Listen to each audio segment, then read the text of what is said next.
আসসালামু আলাইকুম। যে আমরা আজকে কবুতরের বাচ্চার ঘরোয়া চিকিৎসা দেখব। এগুলোর পক্স হয়েছে। এই পক্সগুলি না যদি সরায় দেওয়া হয় তাহলে কবুতরের বাচ্চার ঠোঁট নষ্ট হতে পারে, তারপরে কবুতরের বাচ্চা মারাও যেতে পারে। সেক্ষেত্রে আমরা এখন ঘরোয়াভাবে হারপিক দিয়ে কবুতরের বাচ্চার এই পক্সের চিকিৎসা করব। চলুন আমরা এখন পক্সের চিকিৎসা করি।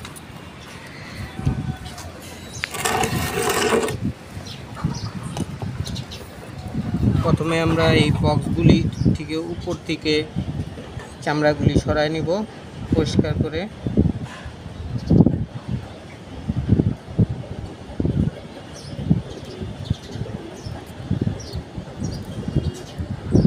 আর এটা অবশ্যই সাবধানে করতে হবে যেন চোখের মধ্যে কোনোভাবেই বক্স হারপিক না যায়।